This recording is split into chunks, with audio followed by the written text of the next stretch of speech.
বেশ কিছুদিন ধরে প্রচুর বৃষ্টি হচ্ছে আর আমাদের বাগানের অবস্থা তো এমনিতেই খারাপ। আপনাদের সঙ্গে সেটা শেয়ার করেছি। আজকে সকালে উঠেই একটা ব্যাড নিউজ, তো আমি চলে আসলাম এই পারে গেট খোলার জন্য।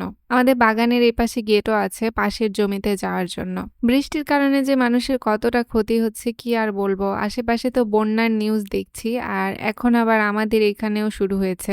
আমাদের গেটের এই পাশে আমরা বেশ কিছু কলার গাছ লাগিয়েছিলাম। কলার গাছগুলোর মধ্যে ৩ টা কলার গাছ আজকে পড়ে গেছে। অতিরিক্ত বাতাস আর বৃষ্টিতে গাছে ভিঙ্গার ধরেছে নাকি কলার গাছে। আর গাছটাতে কলাও হয়েছিল।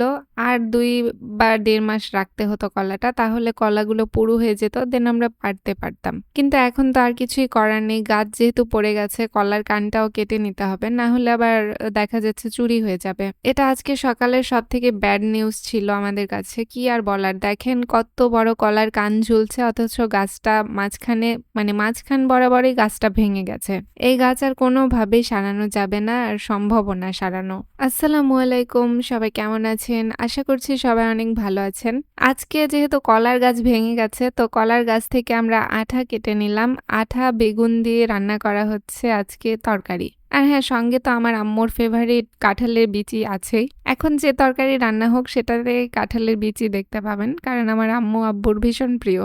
আমি যদিও বা খাই না। তো সিলভার কার্প মাছ দিয়ে এই কাঁঠালের বিচি, তারপরে আঠা, বেগুন এগুলো রান্না করা হচ্ছে। মাশাআল্লাহ, এই তরকারিটা মিক্স যেহেতু অনেক ভালো হবে। মিক্স তরকারিগুলো অনেক টেস্টি হয়, অনেক স্বাদ হয়। তো আজকে যেহেতু আব্বু নেই, ঝটপট করে তরকারি রান্না হয়ে গেছে। আজকে আমাদের আইটেমে আছে পাটের শাক আর তরকারি আঠা বেগুনের। আঠা খেতে খুব একটা ভালো লাগে না, তারপরেও খাই আর কি। কিছু খাবার তো অপছন্দের থাকেই, তারপরে সবারই সেগুলো খেতে হয় ফ্যামিলিতে থাকার জন্য। চারপাশে ভীষণ বৃষ্টি হচ্ছে, আর বৃষ্টির জন্য আমাদের রুমটাও অন্ধকার হয়ে আছে। আমি জানালা খুলেই খেতে বসেছি, তাও দেখেন রুমটা কত অন্ধকার লাগছে। আজ সকাল সকাল ৩ টা কলার গাছ পড়ে যাওয়ার জন্য আম্মুর মনটা ভীষণ খারাপ ছিল, বাট আমার মন ভালোই ছিল, কারণ কলা তো কলা খেতে পারবো, এটাই অনেক। এগুলো কিন্তু মানিকের কলার গাছ, তো মানিকের কলা খেতে অনেক টেস্ট লাগে, অনেক ভালো লাগে। আমার আম্মু বলছিল আরো ১-১.৫ মাস থাকলে কলাটা পুরু হতো, কিন্তু এখনো নাকি রাখলে, ঝাঁপ দিয়ে রাখলে পাকার সম্ভাবনা আছে। এর আগে আমরা এত কলা খেয়েছি আমাদের বাসার এই গাছগুলো থেকে, এটা বলার মতো না। ৫০টা ১০০টা করে ছড়ি হতো এক একটা কলার কান থেকে। আর যেহেতু মানিকের কলা, সেহেতু তো কথাই নেই। মানিকের কলা খেতে ভীষণ টেস্ট লাগে। কলার মধ্যে বেস্ট কলা যদি বলা হয়, সেটা মানিকের কলা। তো ভিউয়ার্স, কি আর বলবো, কলা তো খেতে পারেনি, কোনো টেনশন নেই, কিন্তু কলার তরকারিটা অনেক ভালো হয়েছিল। আঠার তরকারিটা অনেক মজার হয়েছিল, অনেক টেস্টি হয়েছিল। আঠা দিয়ে বেগুন দিয়ে এই তরকারিটা অনেক ভালো লাগে। আর আজকের তরকারিটাও মাশাআল্লাহ অনেক সুস্বাদু হয়েছিল। পাটের শাকের ভাজিটাও অস্থির হয়েছিল। পাটের শাক তো এমনিতেই অনেক ভালো লাগে এই বৃষ্টির সিজনে, তো বৃষ্টির সিজনের জন্য পাটের শাকটা অনেক বেশি ভালো লাগছে আজকে। আপনাদের কাদের কাদের পাটের শাক পছন্দ, তারা কিন্তু আমাকে কমেন্টে জানাবেন। তো আজকে কলার গাছের এই তরকারি দিয়ে, আঠা দিয়ে অনেক ভালো করে ভাত খেলাম দুপুরে ভাত খেয়ে ছাদে দৌড় দিলাম। বৃষ্টি আবার হবে। আমি ওই যে বলি, ছাদে যখনই আমি কাপড় শুকাতে দেই তখনই বৃষ্টি আসে। দেখেন আশেপাশে মেঘের কি অবস্থা, আর জোরে জোরে বাতাস হচ্ছিল। বাতাসের জন্য আমি ভাবলাম যে ছাদ থেকে এখন কাপড় নিয়ে যাই বাবা, তারপরে যা হয় দেখা যাবে। তো ভিউয়ার্স, ছাদ থেকে আমি কাপড় টাপড় নিয়ে আসলাম, নিয়ে এসে এখন ফ্রি হয়ে এই যে আপনাদের সঙ্গে দেখাচ্ছে আমাদের গাছের কলাগুলো। আম্মু বারান্দায় কলাগুলো কেটে রেখেছে, যেন কলার গা থেকে যেগুলো পানি আছে বা আর্দ্রতা আছে সেগুলো শুকিয়ে যায়, দেন এগুলো কলাকে ঝাঁপ দিয়ে রাখা হবে। গাছের ফরমালিন ছাড়া কলা খাওয়ার মজাটাই আসলে আলাদা। যদিও বা কলাটা আরেকটু পুরু হতো, কলার গায়ে যে শিরগুলো আছে এগুলো ডুবে যেত, তাহলে আমরা কলাগুলো ঝাঁপ দিয়ে রাখলে খুব ভালোভাবে পাকতো।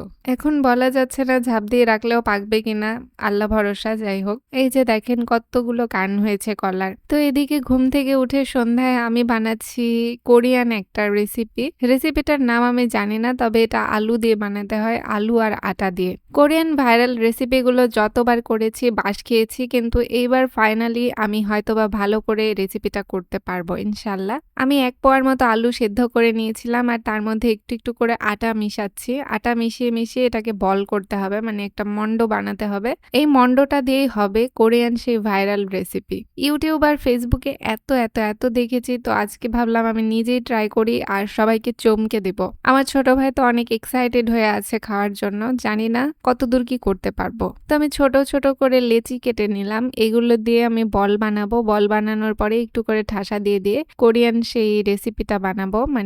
মাশরুম টাইপের আরকি। আমি আটা আর আলুটা এত সুন্দর করে মেখে নিয়েছিলাম, একদম মিহি হয়েছে। আর এর মধ্যে কিন্তু আমি লবণ, হলুদ বা অন্য কোনো কিছুই দেইনি। জাস্ট শুধু আলু আর আটা। তো ভিউয়ার্স, আমি একটা ভিটামিনের বোতল নিয়েছিলাম আর ওইটা দিয়ে একটু করে চাপ দিয়ে এরকম মাশরুমের মতো সাইজ করছিলাম। মাশাআল্লাহ, আমার তো দেখতে একদম মানে ইউটিউবে যেরকম দেখেছিলাম সেই রকমই হয়েছে। খেতে যে কত টেস্টি হবে মহান আল্লাহই ভালো জানে। তো যাই হোক, সবগুলো মাশরুমের মতো আমি করে নিয়েছি। এখন এগুলোকে সিদ্ধ করতে হবে। আজকে আমার ভীষণ খুশি লাগছে, কারণ আমি আজকে ফাইনালি কোনো রেসিপি খুব ভালোভাবে করতে পারবো, সেও কোরিয়ান রেসিপি। ভাবা যায় দেশীয় রেসিপি আমি যে এখানে ভালো করে করতে পারি না, সেখানে কোরিয়ান রেসিপি পারফেক্ট ভাবে করছি। মাশাআল্লাহ, আমার এই মাশরুমগুলো দেখে অনেক খুশি লাগছিল। এখন গরম পানির মধ্যে এগুলোকে ছেড়ে দিব। একটু গরম ফুটন্ত পানিতে এটা ছাড়তে হবে, না হলে এগুলো আবার গলে যায়। তো আমার পানি অনেক ফুটেছিল, তার মধ্যে আমি দিয়ে দিলাম। একদম ধোয়া ওঠা পানি ছিল এটা। সব কয়টা মাশরুম একে একে ছেড়ে দিলাম। এগুলো এখন বলক উঠতে হবে কিছুক্ষণ। যদিও বা ভিডিওতে দেখেছিলাম 3 মিনিট বা 2 মিনিট রাখতে, কিন্তু আমি এটা একটু ভালো করে সিদ্ধ করব। তো ঢাকনা দিয়ে ঢেকে দিলাম। ভিউয়ার্স, দেখেন আমার এই মাশরুমগুলো উপরের দিকে চলে এসেছে, মানে ভেসে উঠছে। তো আমার মনে হচ্ছে এটা একটু কাঁচা কাঁচা আছে। আর একটু ঢাকনা দিয়ে ঢেকে দিব। ভালো করে সিদ্ধ না হলে আবার আমরা খেতে পারবো না, যেহেতু আমরা বাঙালি। তো বন্ধুরা, কি আর বলার, আমার মনটা ভীষণ খারাপ হয়ে গেল হঠাৎ করেই। আমার কোরিয়ান রেসিপি আলু ভর্তা হয়ে গেছে, মানে আমার রেসিপিটা পুরোটা নষ্ট।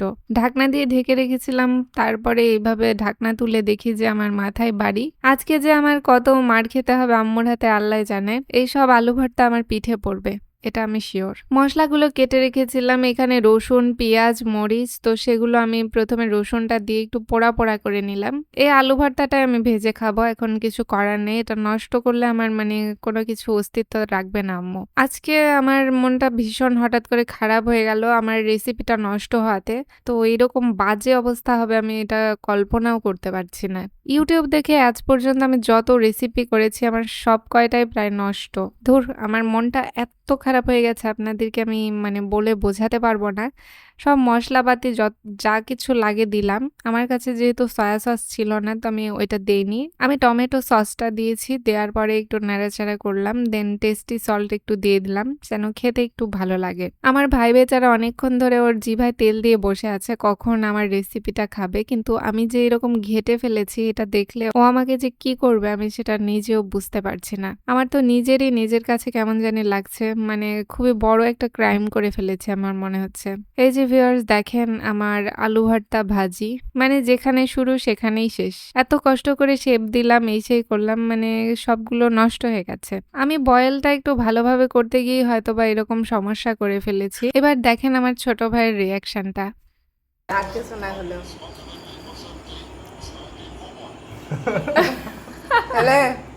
খুবই বাজে হয়েছে, খুবই বাজে। এবার আম্মুর রিয়াকশন দেখবো আমরা।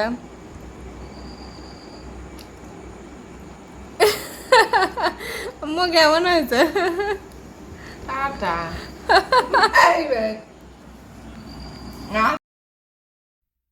ভিউয়ার্স, আমি যেহেতু নিজে রেসিপিটা বানিয়েছিলাম, আম্মু আমাকে জোর করে খাওয়াতে চাচ্ছিল।